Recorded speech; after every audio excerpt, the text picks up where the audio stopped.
Welcome to this explainer. Every single day, we navigate a world that is heavily shaped by unseen forces. Think about it for a second. How much of your day is truly yours and how much is quietly being directed by something else?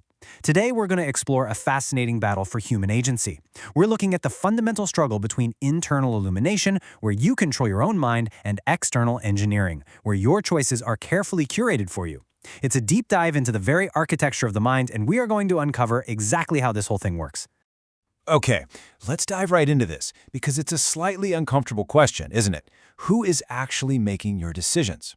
If you've ever felt like your habits, your purchases, or even just your daily routines are quietly being guided by forces outside your control, well, you're absolutely right. The source material we're examining today suggests that our modern world is built on two totally opposing, invisible architectures. One is designed to exploit your subconscious and guide your habits externally, while the other is an ancient framework designed to help you fortify your conscious intellect internally. To really understand this epic battle between internal control and external control, we need to look at the two radically different views of humanity that actually built these architectures. So, let's look at those views. Take Edward Bernays. He was the nephew of Sigmund Freud, and he viewed humanity through a deeply clinical, frankly cynical lens. To Bernays, the masses were fundamentally irrational, basically an unthinking herd, driven by primal instincts and chaotic desires. And because he believed the herd couldn't govern itself, he concluded it simply had to be controlled from the outside. But contrast that with the philosophical framework of Freemasonry. They view the individual not as some beast to be managed, but as a rough Ashlar. Actually, think of it like a raw stone that possesses the inherent potential to be polished and perfected. This view presumes humans are incredibly rational and entirely capable of internal control and self-directed ethical elevation. That deeply cynical view led Bernays to coin a very specific term, the engineering of consent. He literally believed that an elite class of opinion engineers must quietly control the masses from behind the curtain just to prevent societal chaos. He looked at the human mind and essentially asked, how can I exploit its flaws for a client's gain? He sought total external control. The Masonic framework, on the other hand, asks the exact opposite question. It asks, how can we perfect the mind's potential for society's benefit through internal discipline? Now, what's really interesting about this clash is the true battleground. It comes down to one thing: symbolism. Both of these systems know for a fact that humans communicate and think through symbols. But their execution, it's a complete inversion of purpose. Bernays uses symbols for exploitation and obscurity, aiming squarely at external control. He wants to bypass your rational mind entirely so you behave unthinkingly. Meanwhile, the Masonic allegory uses symbols for introspection and revelation. It challenges your intellect to discover truths for yourself. The ultimate goal there is absolute internal sovereignty. Let's look at a concrete, real-world example of this external control in action. It's drawn from one of the most famous PR campaigns in history. In 1929, Bernays orchestrated this massive campaign where he attached a noble, abstract desire, women's liberation and equality, to a commercial vice. He literally branded Lucky Strike cigarettes as torches of freedom during the Easter parade. He wasn't promoting liberty at all. He was weaponizing a sacred internal human desire just to expand a corporate bottom line. He intentionally obscured reality to induce an unthinking, highly profitable habit.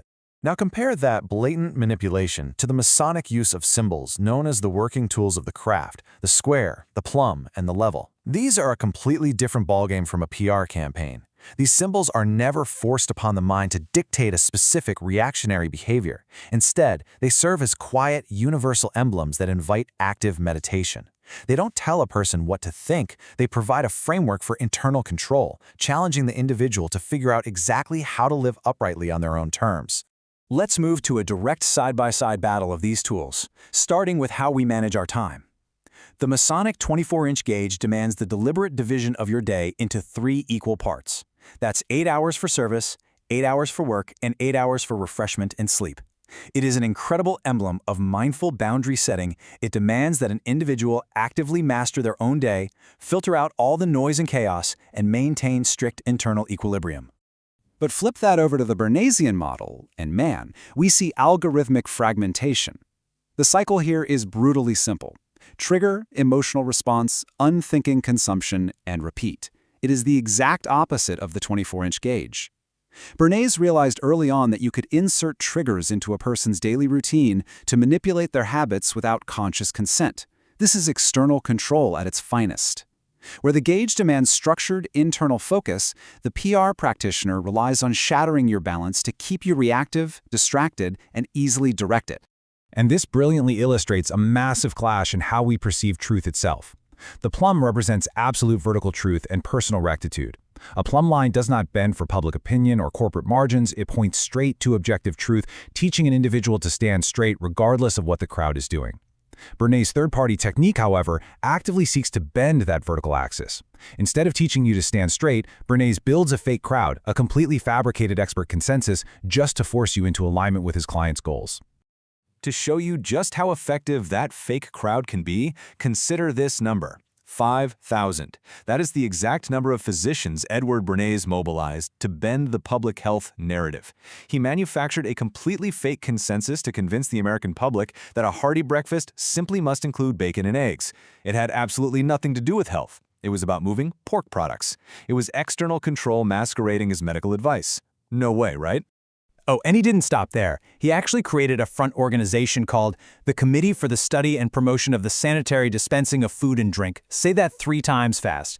He spun up this completely absurd, official-sounding entity for one reason: just to make disposable Dixie cups seem like an absolute civic necessity for public health. He manufactured a totally fake environment of authority to dictate external consumer behavior. This brings us to a critical divergence in how these systems treat society as a whole. The trial is the symbolic climax of the Masonic tools.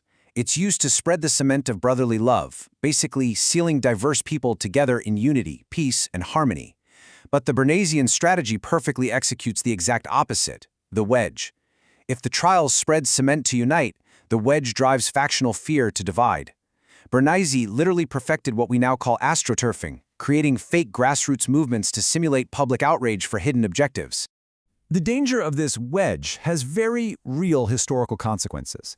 During the 1954 Guatemalan coup, to protect the land holdings of his client, the United Fruit Company, Bernays didn't spread unity. No, he drove a wedge of intense, targeted panic. He systematically distributed engineered newsletters, he funded biased press tours, and he fed stories to U.S. congressmen, attaching a corporation's bottom line directly to the existential fear of communism. He literally fractured public opinion to topple a democracy. That, right there, is external engineering at scale. So the crucial point here is captured perfectly by Bernays himself in his 1928 book, Propaganda. He wrote, "Those who manipulate this unseen mechanism of society constitute an invisible government which is the true ruling power of our country." And the crazy thing? Bernays was openly proud of this. The PR practitioner hides the strings, the corporate backing, and the economic motives, specifically so that you, the target, genuinely believe the manufactured opinion is entirely your own original idea. It's the ultimate illusion of internal control, masking total external dominance. Now, both of these frameworks use a form of secrecy, but their operational natures are entirely distinct. The invisible government uses predatory secrecy. They are hiding the strings to manipulate the world outside. Masonic discretion, however, is protective. It isn't a mechanism of external control at all, it's an internal sanctuary. It simply keeps the profane, chaotic noise of the world out so that individuals can foster genuine philosophical growth and mutual accountability in total peace. So why does this deep dive into these two architectures matter to us right now? Well, because we live in a world that Bernays helped design.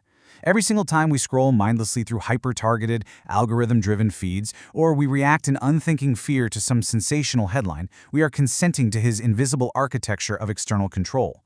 The ultimate antidote to this engineering of consent is reclaiming our cognitive sovereignty. It requires active effort on our part, subduing our passions, measuring our time with the gauge, acting upon the true square, and deliberately cultivating our own internal light. Ultimately, it comes down to a daily choice between internal control and external engineering. The tools to build a resilient, self-governed mind are right there, but they demand your active participation. So I want to leave you with this final, provocative thought to carry with you today. Will you remain a passive piece on an invisible chessboard, directed by unseen forces, or will you pick up the tools and become the master builder of your own destiny? Thank you so much for joining me for this explainer. Keep questioning the architecture around you, and I will see you next time.